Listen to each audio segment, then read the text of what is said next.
USA Global TV and Radio proudly presents the Royally Rich Lifestyle Show, starring Ian Pelham Turner and Helena CHARD. Brought to you in part by the British School of Excellence, Investors in People. This program is brought to you in part by the British School of Excellence and founder, Mr. Philip Sykes, building confidence, changing lives. Do you share our view that etiquette is a set of modern life skills that are essential for personal and professional success? Join us as an etiquette coach and change people's lives through the power of etiquette and manners. The last few days have been really amazing. I had a trainer course from the British School of Etiquette. And I must say it's been one of the best decisions I've ever made and one of the best investments I've made in my own training and development. Now, words alone will not describe the transformation and the positive path that I have traveled with the British School of Etiquette. I find I learned a lot from the lessons this time I came. The last few days with the British School of Etiquette have been fantastic. And what I've learned now is really beyond my expectations. This is the most rewarding experience and the best investment I have made this year.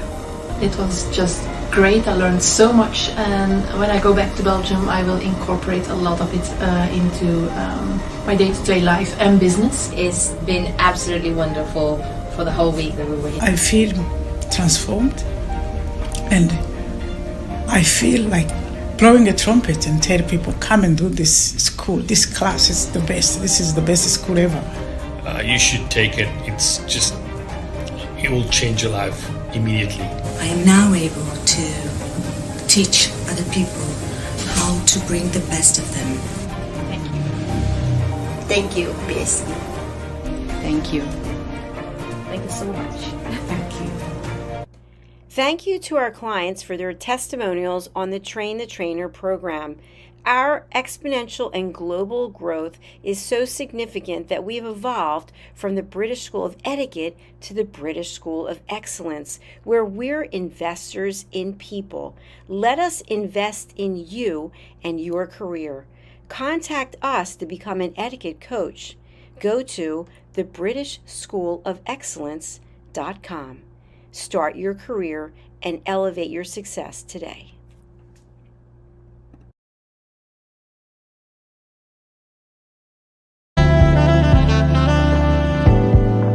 Welcome to USA Global TV and Radio, where our mission is to provide education, entertainment, hope, and inspiration.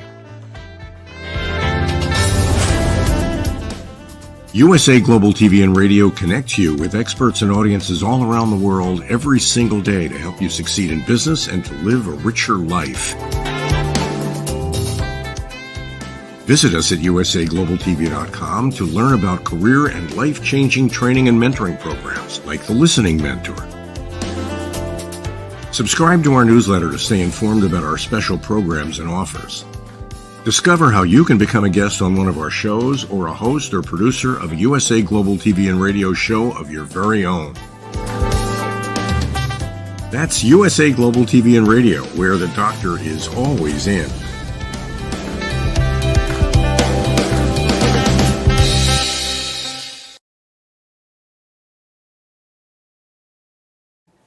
Princess Diana's pretty engagement pink blouse is ready to fly at auction. King Charles goes to COP28. Doctor Who returns and he has his own shop. And would you believe it, James Bond had a hand in creating the Christmas tree at Trafalgar Square. All this and more on Royally Rich Lifestyle Show on ALB UK television. My name is Ian Pelham Turner. And I am Helena CHARD. Let's roll the titles and let's get on with the show.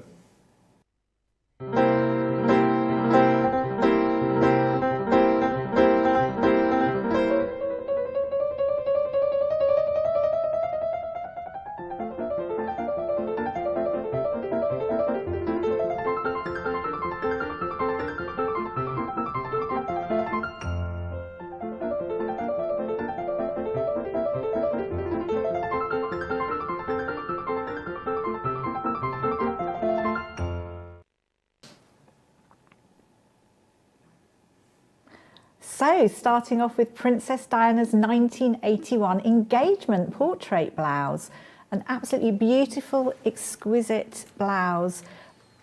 She was photographed by Snowden, and the special shot wearing this blouse was put into Vogue, a really special shot.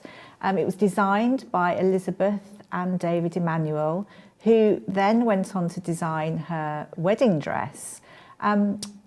It was previously on display at Kensington Palace, which showed off Diana's whole collection of clothes, and that was her fashion story in 2019. But this special blouse, which actually coincided also with her engagement, is set to fly at Julian's auctions. How much do you think they're going to pay? Well, it's going to be about $100,000, so at least $79,000 they've said. So that's pretty good going, and it's beautiful. It's so beautiful. Absolutely. And Diana's obviously very much in the news. A bottle of Dom Perignon Royal Wedding Magnum champagne is up for sale as well at the moment, and that's expected to actually raise over £30,000 again. So, I mean, she's very much in the news, and obviously as well, it's the Netflix series at the moment as well with The Crown, and this is causing all sorts of royal, I think, consternation. I mean, there's so much going on, isn't there? I mean, there's quite a bit of upset. But you have to say the actors are great, the cinematography is great, but I just feel it's not fair to the royal family, really, is it? But the thing about the Dom Perignon is the fact that it's the Magnum 1961, and that's actually when Diana was born, and it is special because it was from the wedding, which is the 29th of July 1981. Yep. So really, really special. Of course, we have King Charles at COP28. Who'd have thought it? But he is there, and it's really exciting. He's met up with lots of world leaders, chatting away. People, I know, even Pope Francis is going to be there, and Bill Gates and special people like that. And I know that he's opened a special unit, hasn't he? So, I mean, it's prominent for Scottish people today because, first of all, it's St Andrew's Day, but he's also opened up a Dubai campus now of the Heriot Watt University from Edinburgh. And he's really sort of talking about the future of how green activities can actually happen as well.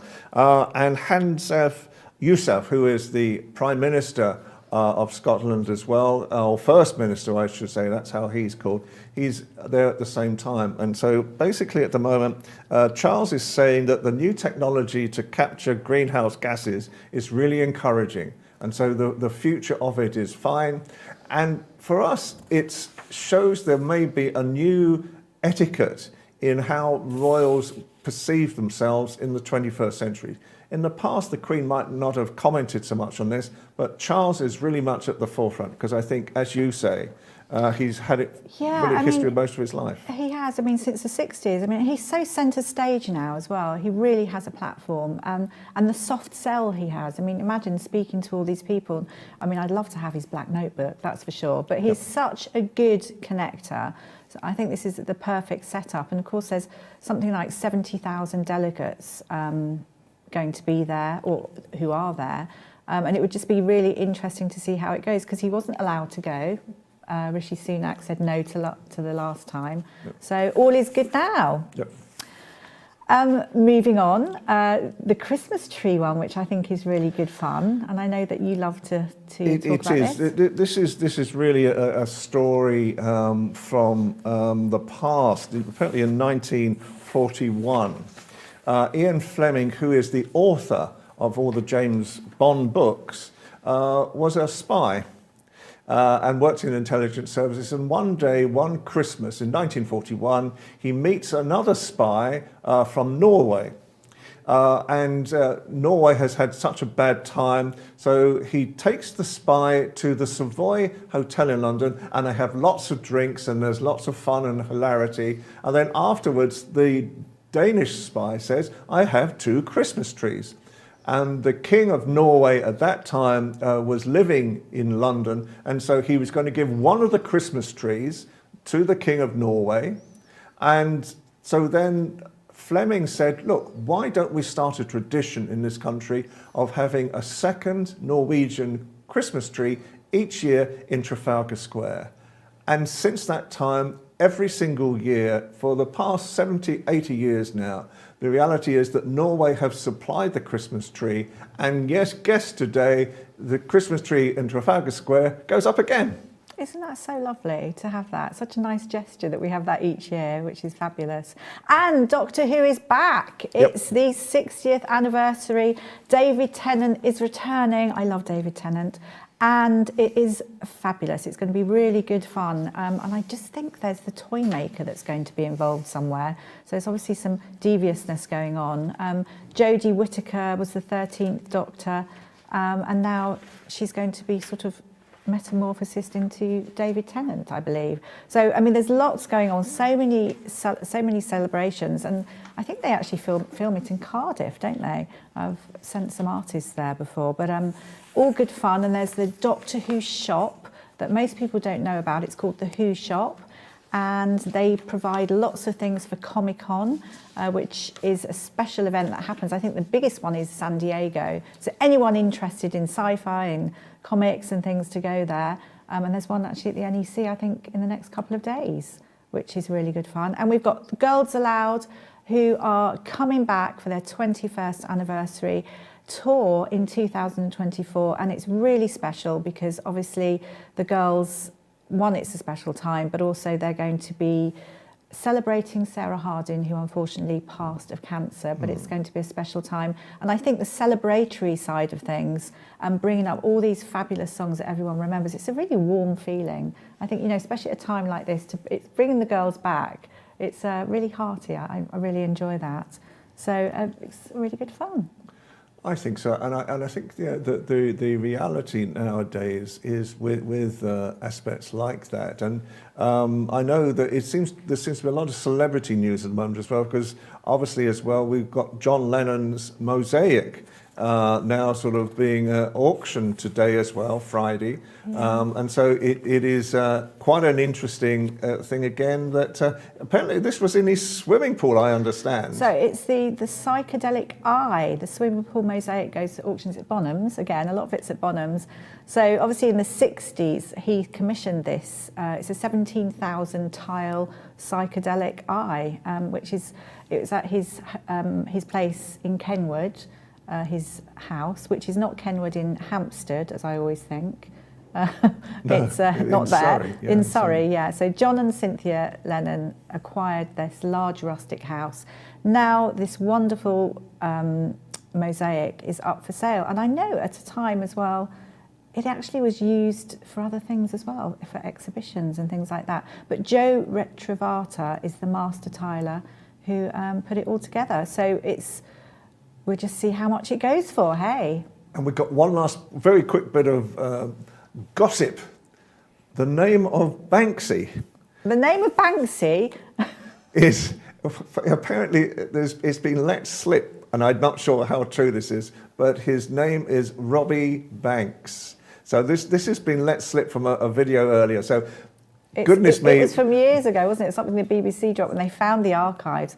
It's Robbie, so it could be Robert.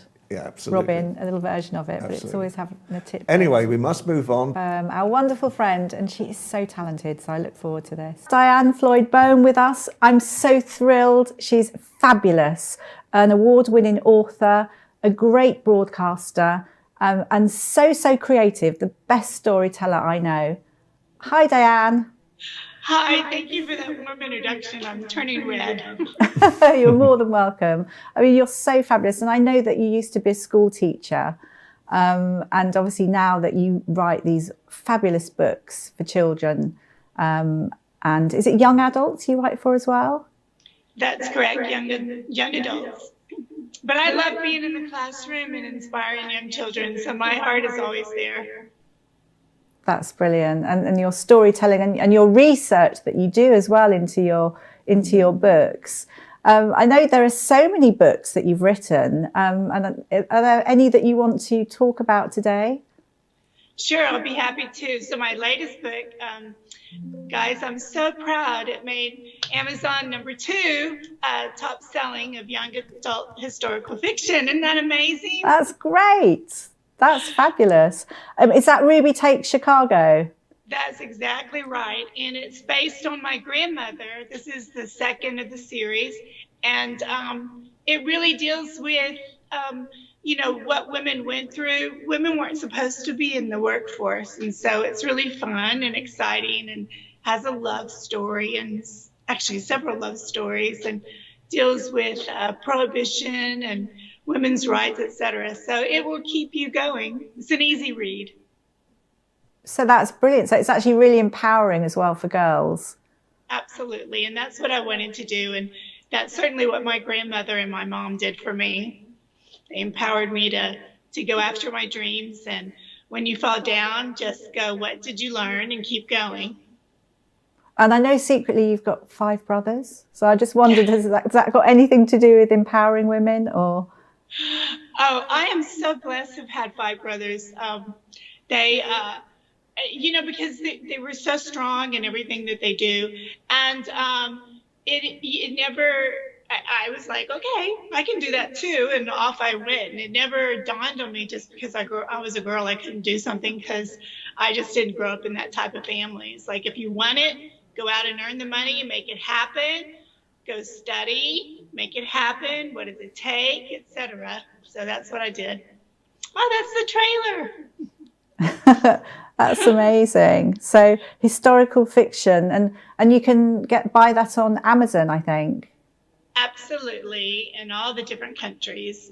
It's right there for you. And so it's very exciting to see the second one come out and for so many people to request from the first one, like, okay, well, what happened to Ruby? So I was honored when the publisher said, you have to write the second story. I'm like, really?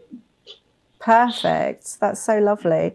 I wish we could talk about all your books, but I know you've got Boomer the Curious Bunny as well. Yes. And thank you for asking about that. Boomer is so amazing. My grandson helped me come up with the name Boomer, but also I'm a baby boomer, so it just made sense. But Boomer is all about embracing imagination. And I want children to, you know, put down their electronics. I want them to go outside and I want them to wiggle their toes and look at the blue sky or ask, why is it raining? I want all of that to happen. And it's really funny because I used to teach technology when it was brand new in the schools, and now I'm all about set it down, let's go enjoy life, let's be in the moment. And that's what Boomer the Curious Bunny does. Do you know, just quickly, you would get on so well with Queen Camilla because everything that you do is what she's doing as well, and to try and promote creativity with the young children. So that's thrilling. That's so lovely. And I know, Ian, you want to ask a question as well. Diane, obviously, you're very well known on USA Global TV. You do several shows, including a royal show and all the different aspects of how Americans see the royal family as well. I'm just very interested in finding out, obviously at the moment, the new series of The Crown in reality has caused quite a lot of contentious issues in Britain, especially with the final days of Diana, the death and the funeral and so forth. And I just wonder, what do you think from an American perspective? Do you think that this is sort of something that Americans enjoy watching, or do you think it's just perhaps got a bit over the top now? Thank you for the question. The Crown, I was totally into it when it first started. Where we are now, it's really hard for me to digest. I can't speak for all Americans, but I can speak for my friends, and I've had discussions about this. And we basically, I mean, Diana was everything to my generation, and young kids still look up to her today.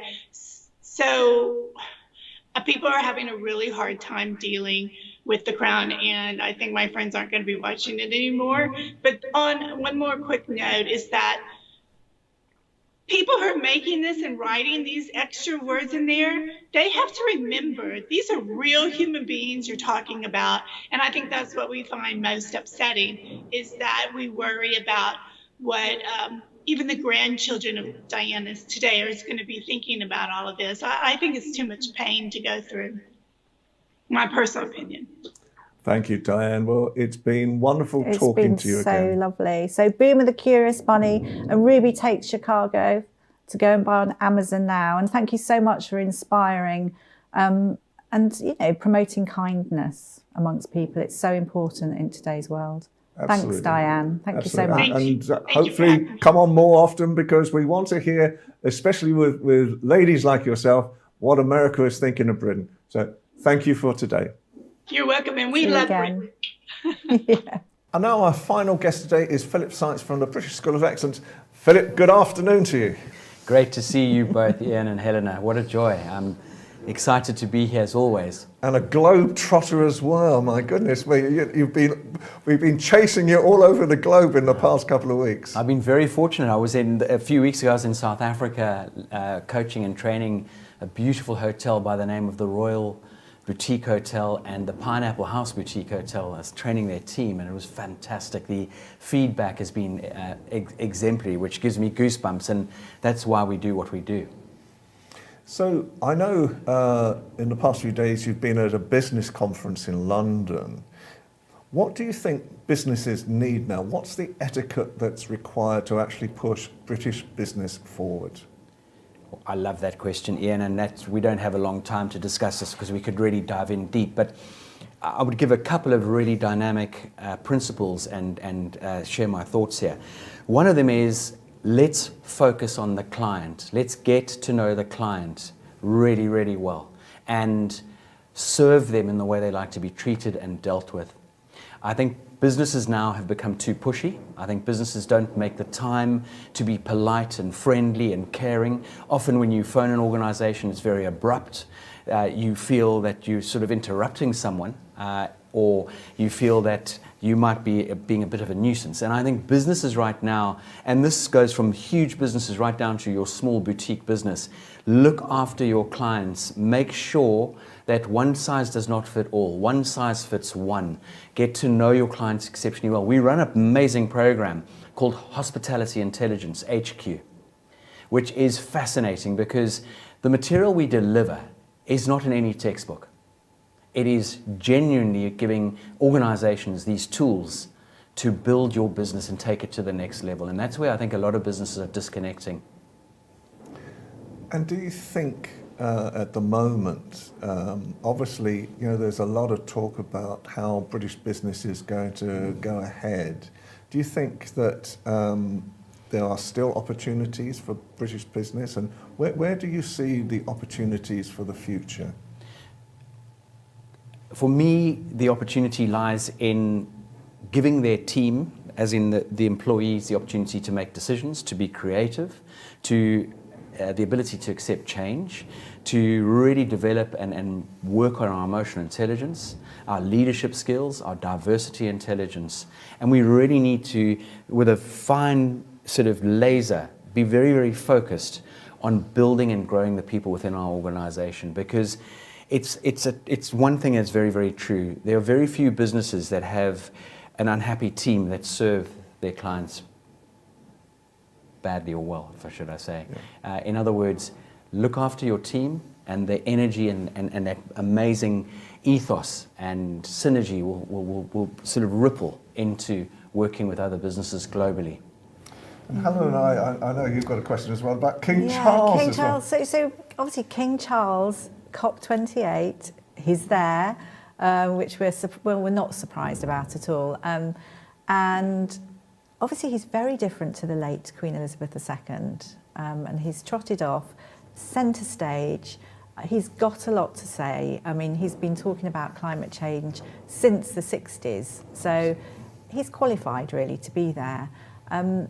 He'll be mixing with loads of different people, different faiths. It's really quite a mix of people, all there for one thing.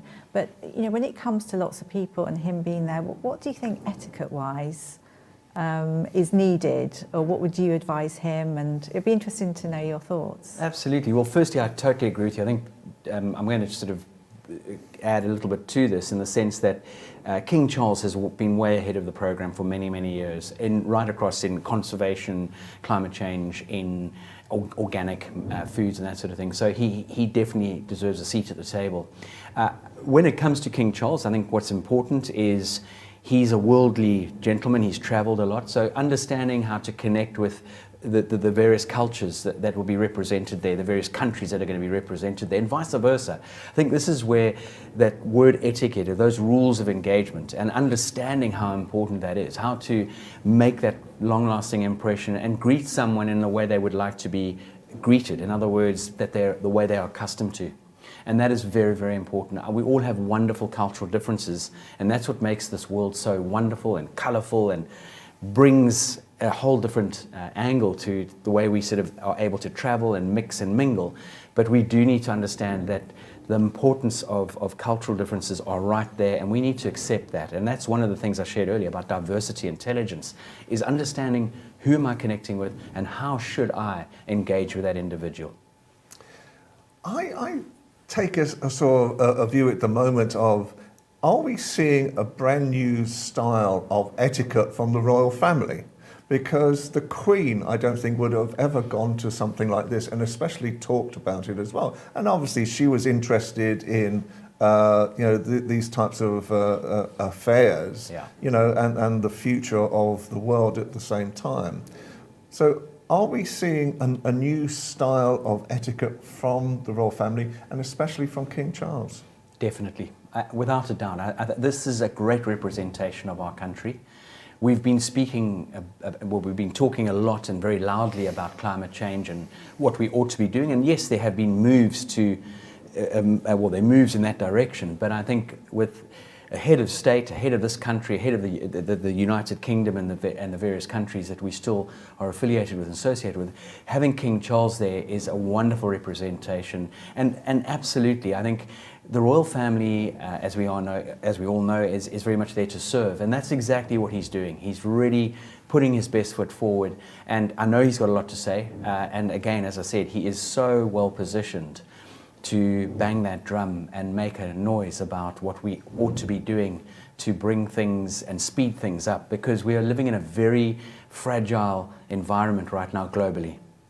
And Philip, tell us, how can people get in contact with you, so that you can actually give them advice? And I know there's lots of different aspects to your work as well. Just give us a brief summary of what you actually do again. Certainly.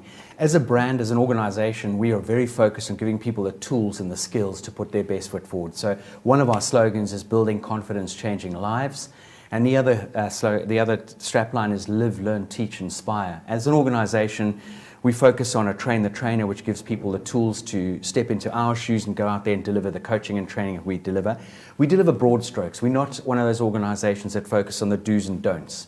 It's far deeper than that.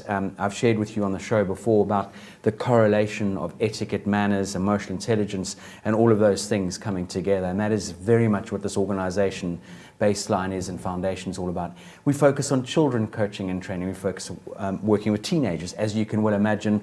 Not even off the back of the pandemic, but just in general, mental health is a huge issue globally. And I was actually listening to something on television not so long ago. I don't want to bring negativity into play, but we in this country are losing one child to suicide is one too many, but we're losing far too many. And it's the biggest killer of people from 35 down. And it's devastating. So as an organization, we work a lot with people, building their mindset, giving them the tools to put their best foot forward. And I can give you some wonderful success stories on that front there. And then, as I said, we go into the polished professional, we go into emotional intelligence coaching and training, the hospitality intelligence training. So it's quite a wide but very focused. It's all really about being excellent. And again, we have the ability to work with luxury brands around the world on customer excellence, customer service. Absolutely. And finally, how can people get in contact with you? The best thing to do is the BritishSchoolofExcellence.com website, www.thebritishschoolofexcellence.com, or you're very welcome to email us at hello@thebritishschoolofexcellence.com. And we love engaging, either booking a call on our calendar or over the telephone or email if that suits. Bless you all. Thank you so much today. Thank you. We've Always come so to the much end of our knowledge. show again, as We always. have. Always successful. So it's been a very interesting show again, and quite a diverse show again today. And we've brought one of our great American friends across as well. So I'm pleased about that at the same time. So it's been a great show again today. So for me, Ian Pelham-Turner. And from me, Helena CHARD. This has been the Royally Rich Lifestyle Show on ALB UK Television. We will again see you next week. Hopefully more from Philip as well in the future. And have a great week. Keep tuned and stay safe. And coming up to Christmas, have a great Christmas. Bye for now. Bye-bye.